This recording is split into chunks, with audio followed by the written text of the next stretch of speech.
Bob Cornick is a man on a quest for the truth. As head of the Bible Archaeology Search and Exploration Institute, he has climbed dozens of mountains, traveled thousands of miles through harsh desert terrain, and spent countless hours poring over maps and dusty books in libraries from Ankara to Tehran. Bob Cornick has dedicated his life to searching for the lost remains of Noah's Ark. Bob's latest expedition in June of 2006 was his most successful to date. He and his team were in the mountains of Ararat in Turkey, about 13,000 feet above sea level, when they first noticed something peculiar. Hanging in clear view as if placed with precision by the very hand of God, a strange formation protruding from the top of a peak.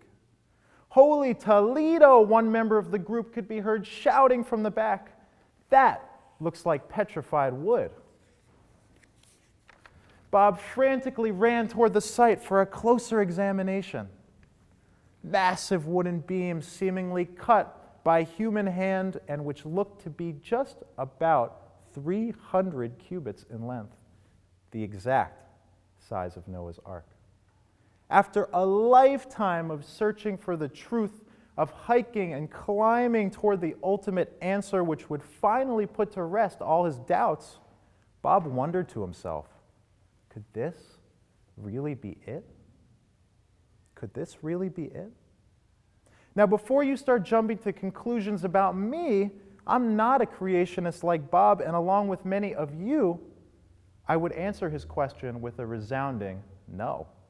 No, I doubt that Noah's Ark ever really existed, let alone that its splintered remains are scattered across some far-off mountain or protected by the Turkish government in a vast international conspiracy. And yet, I identify so deeply with Bob's quest, his yearning for religious certainty. For my entire life, I, like Bob Cornick, have been consumed by my pursuit of the truth. I've journeyed from religious studies classes and Batei Midrash to forests and retreat centers. I've even made the commute to JTS at 6:30 in the morning from Queens, all in search of some fundamental teaching that would finally satisfy all of my religious doubts.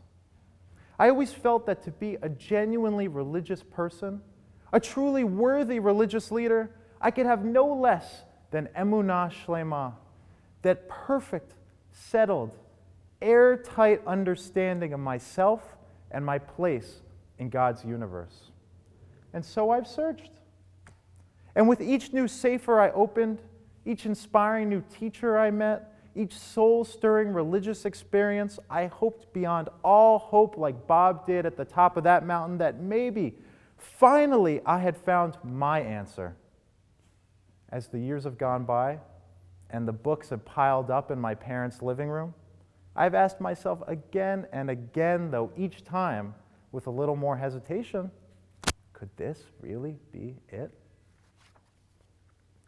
Now, if the Noah of our Parsha were sitting here in Willis right now, I think by this point in the sermon, he would have a smirk on his face.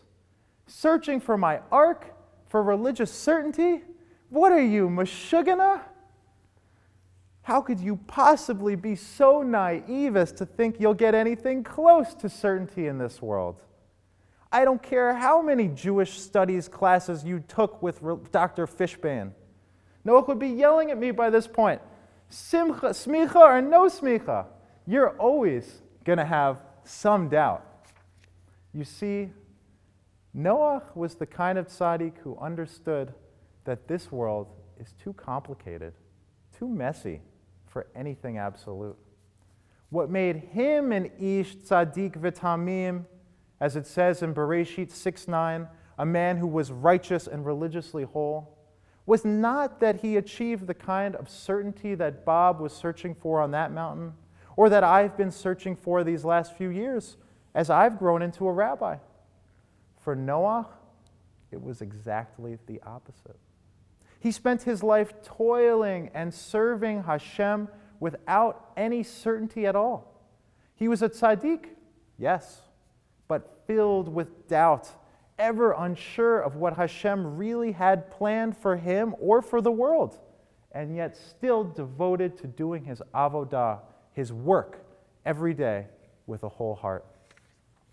For 120 years, Noah schlepped wood to build that ark. And remember, he built it the old-fashioned way, the really old-fashioned way. But at the end of the day, when Noah put down his tools and went home for dinner, he always had his doubts that the flood God had promised, the flood he spent all day, every day preparing for, was even going to happen.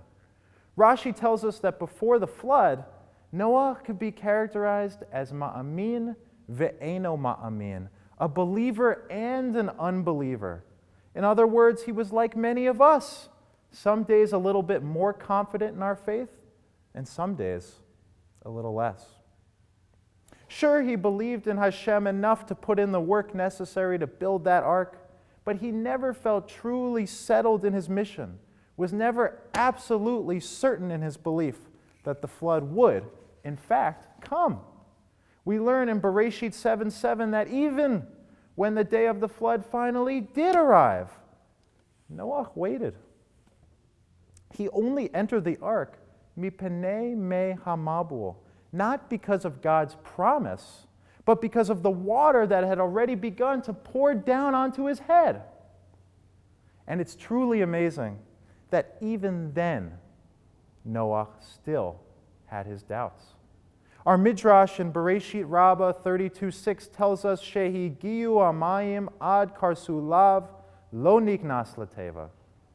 Noah waited until the water was up to his ankles to finally jump on board. And between you and me, I think he probably would have let it get up to his neck if his wife and kids weren't shouting, Noah, get in, you're going to miss the boat.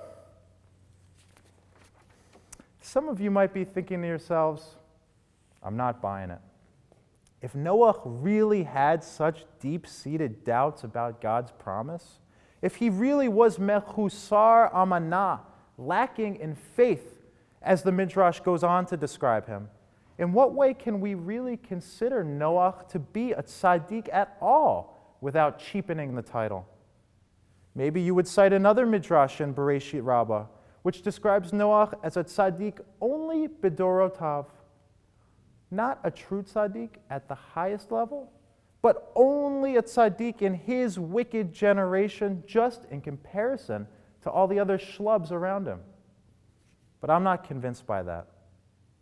I don't think Noah's religious doubts made him unworthy of the title tzaddik. I think that Noah, through his many doubts, helps us to expand the title of tzaddik, helps us to make ourselves worthy of the title despite our many doubts and insecurities. This was the approach taken by the Kedushat Levi. Reb Levi Yitzchak of Berdichev, one of the great Hasidic masters and a tzaddik in his own right. The Kedushat Levi looks within the character of Noah and finds a middle ground between these two contradictory qualities, righteousness on the one hand and doubt on the other. In his Torah on Noah, the Kedushat Levi teaches that the essence, the ikar of tzaddikut, the essence of what it means to be righteous is not emunah shlema, not perfect faith. It's not knowing with certainty all the details of our religious lives or believing absolutely in God's plan. Rather, the essence of what it means to be a tzaddik is to be found within a life of mitzvot and holy work. Hata'anug shel hatzadik mimitzvot haboreh. The pleasure, the joy, the willingness with which a tzaddik strives to do mitzvot and live in service of Hashem, even in the face of doubt, especially where there's doubt. My friends, by that definition, Noah was a tzaddik of the highest order. Sure, some days Noah doubted God. Most days, he probably doubted himself. But when it came down to it, he got out of bed each morning and went out to work on that ark in service of Hashem. His tzadikut was not based in perfect belief, but in humility and daily discipline.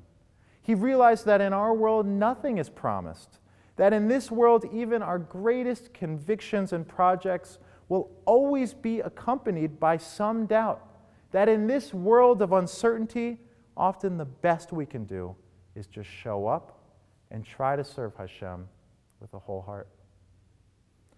My ordination is right around the corner. And like Noah, I'm not sure what lies ahead. Will I know enough? Will I believe deeply enough?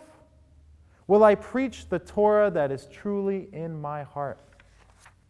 In these moments, I have to remember that my doubt is a natural part of a lifelong process, that the meaning and joy of my religious path isn't waiting to be found in one obscure book or off on some distant mountain, but in daily discipline, continued wrestling with the text, and a lifetime of seeking, doubting, and growing. Even Bob Cornick and his team, remember them? Who thought they had finally found Noah's Ark? Even they were not fully satisfied by what they found. The last I read, now they're busy traveling the Sahara Desert in search for the lost remains of the tabernacle. But the quest for truth is just an endless pilgrimage of the heart. It's not the destination, but the quest itself, the avodah we do each day, which defines us, which forms us into aspiring tzaddikim. That's the only certainty that I need. I know that if HaKadosh Baruch Hu, the creator of the universe, were in the room right now and asked me to make a choice between the truth and a lifetime of searching for the truth, I know which one I would choose. What about you?